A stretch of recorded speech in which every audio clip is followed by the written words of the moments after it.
So, hello and welcome to the Holy Halls of Rock Antenne. We are here with 3/4 of Eclipse. Hi guys, thank you so much for coming. Hello, thank you. I'm really sure that you're really busy at the moment because you're touring right now. Yeah, we're on a European tour, a short European tour. We are doing mostly Germany on this tour, and then we go in directly from the bus to the airplane to America. So it's quite busy. It's a classic thing. When you release an album in Sweden, you go down to Germany to tour. And that's what we're doing right now. Makes sense. Yeah. What a special European tour. Just Germany, I think one date in Switzerland, right? Yeah. Correct. Yeah. Nice. How is the tour going so far? Very good. No problems, no obstacles so far.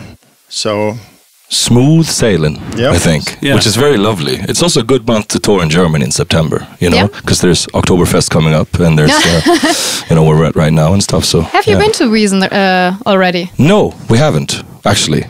To Oktoberfest? No. We're talking about doing it today. Maybe. Today. That's not going to short well, visit. No. And you already played some new songs, I think, from your new album. How did the fans react to them? I think we have very good fans because they kind of like the songs that they love the most are from the newest records, which most rock bands have.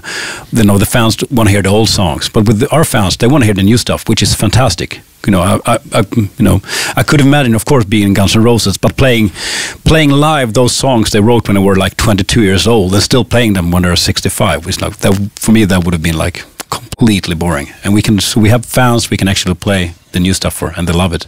Is there already a new favorite live song you have? I think the ones we just played here works really well in a live setting. All I Want and Still My Hero.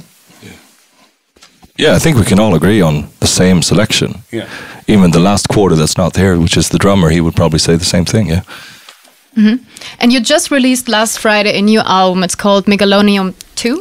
Megalomanium II. Megalomanium II. I'm so sorry. It's a really great word because I think you thought it yourself, right? Yeah, it's a make-up word. Yeah. We usually go for make-up words because it's otherwise we'll there's so many boring album titles, and it's just back in '72 you can come up with like anything, but all the good titles are already taken. So the only way to go is to make up your own words. You can be assured there's no other album called Megalomanium Part 2. That's pretty slim, yeah. That's pretty slim. Yeah, for sure. And it's Part 2. Why did you choose to do a Part 2? So we were here last year. Right, and toured Germany as well in September. And we released our Megalomanium album back then, which is a Megalomanium Part 1. So the original idea was to do a double album in the most classical sense of the word. But then we decided to split it up with a year apart. So we have Megalomanium Part 1, which is last year, Megalomanium Part 2 this year. All songs are recorded and written at the same time. It's just two parts of the same album, I would say. Just so many songs that you wanted to do a second one. Yes, pretty much. Well, we had all those songs. We were actually sitting at a bar in Sydney during the Australian tour. It was actually us three, and we were sitting there drinking beer with a lot of cockroaches as well. And we just had the songs on the phone, like the pre-production demos, and we just split them in two halves. So we're like, this is going to be album number 1, number 2. So we had all the songs. Everything was written and recorded. Yeah, well, not recorded while we were splitting them up, but we recorded the whole thing together at one. And but the problem with double albums is that it's a bit too much for the listeners. 22 songs is a lot of songs. So it's better to just give them a year to digest the first album, and then they have a year to, hopefully more. We crafted a master plan. That's what we did, yeah. At a bar. Yeah. And was this bar plan still a good idea, do you think? Was it the right choice to not put them all out at once? I think that's really good. The plan with a double album is it's pretty hard to. It's a lot of work to do one album, but doing a double record, like so many songs, staying focused at the same time, it's actually really hard. It's much more work than actually making 2 records. So it's been a lot of hard work. Making good songs, 22 good songs that like really are album fit.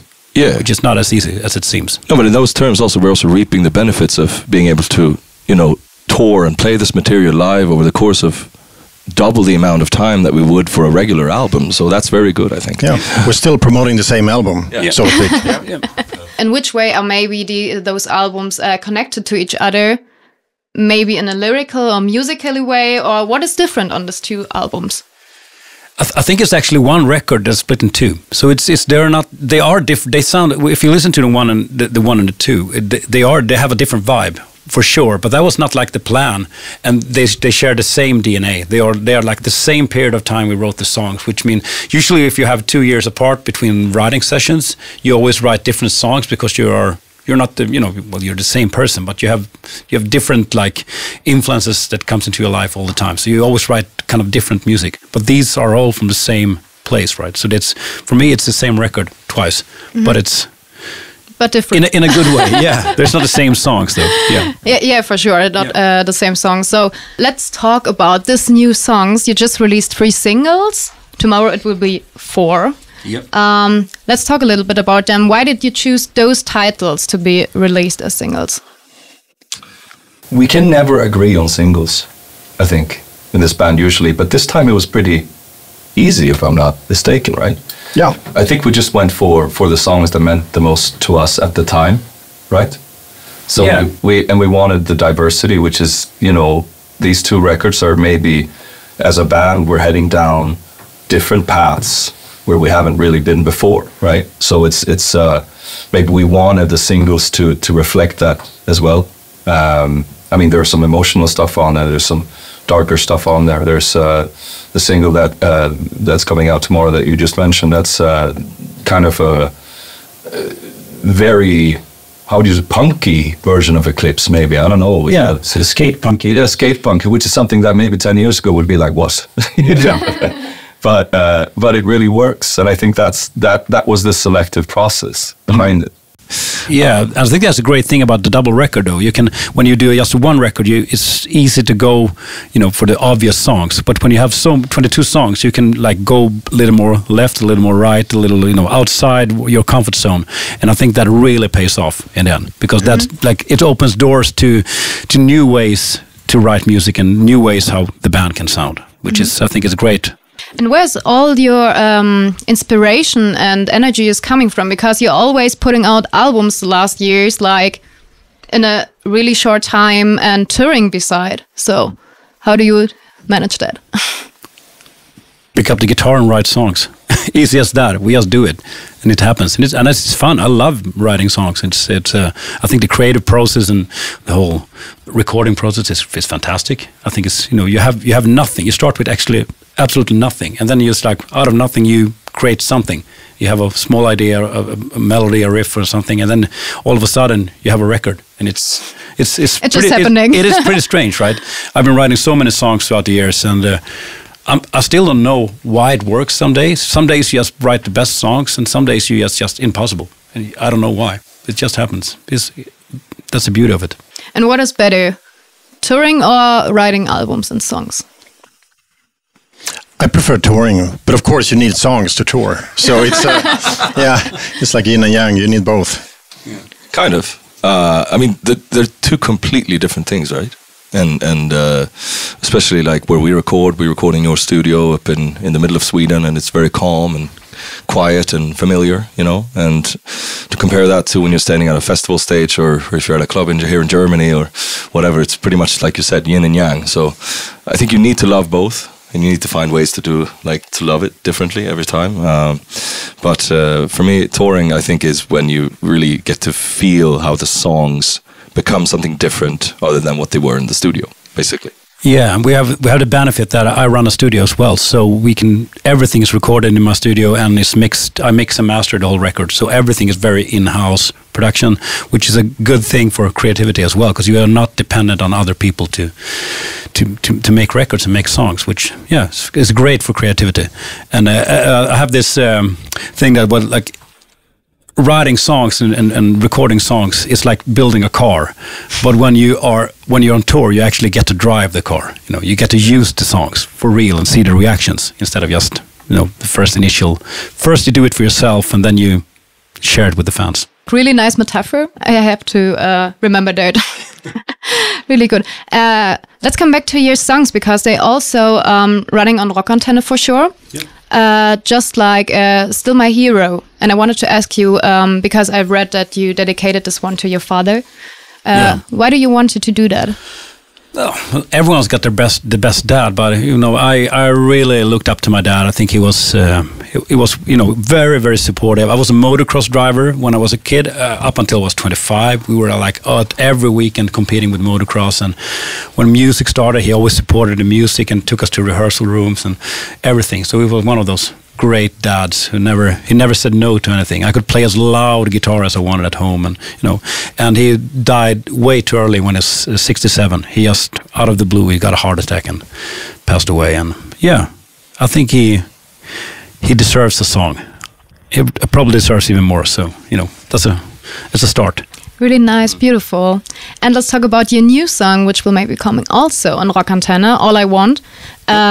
I saw a teaser on Instagram, I think, and it looked really creepy. Maybe not what you would imagine if you hear the song. So, what is the song about, and maybe also the video? I think when you will see the video, you will understand the context of everything. We did like a U-turn with it. We had a trailer that was going to come out, and then we just said like, no, we can't put that out there because we want it to be like a more fun, revealing thing when it's actually a more shocking experience. Yeah, a more shocking experience for everyone involved. So what we did instead was that we put out this little teaser that's like 5 seconds long. But yeah, it's coming out on the 27th, I guess, which is on Friday or tomorrow. And it's a really cool video. We're paying homage to a lot of the stuff that we grew up watching and loving in terms of horror movies and slasher films and even like Scandinavian music as well. Yeah, Scandinavian, beautiful Scandinavian music. Absolutely. True Norwegian black metal. Well, maybe. I'm not saying that, but maybe. But you go ahead and watch it, and hope you like it. It was a lot of fun to make. Yeah, it was great. It was a lot of fun. I think it's the most fun video shooting I've ever done. For sure. For sure. I think the whole idea came when I was driving back from the airport I have 4 hours drive from the airport in Sweden to my house, which is a lot of time to think. And I think I was called back and forth with Victor on and off throughout the whole tour and the whole drive. And the ideas got crazier and crazier. Yeah.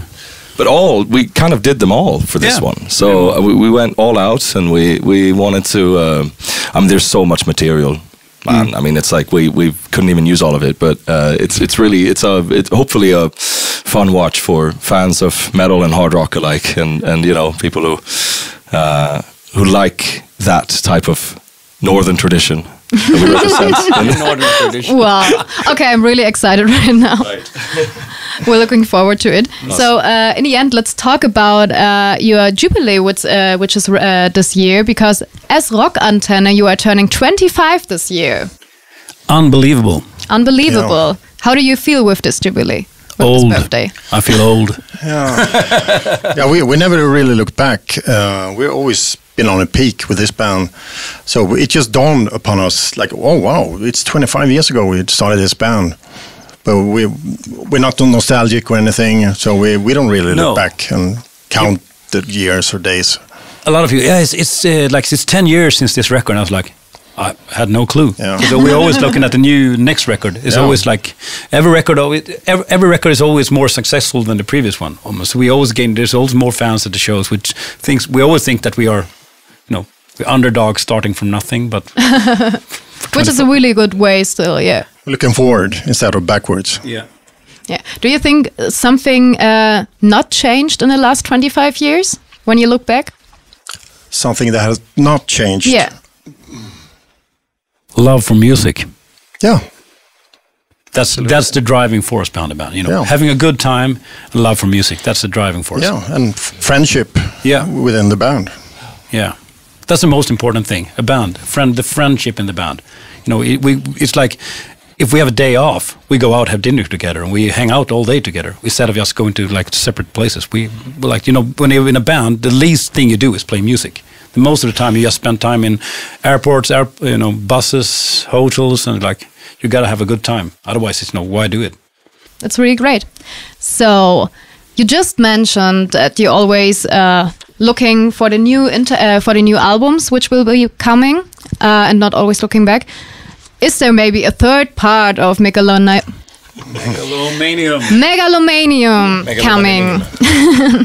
Or something different, there maybe? There is not a third part. It is a double album, and a triple album is, that's... And if there was, we wouldn't say it. No, joking. Oh, no. No, there is no third part. There is no third part.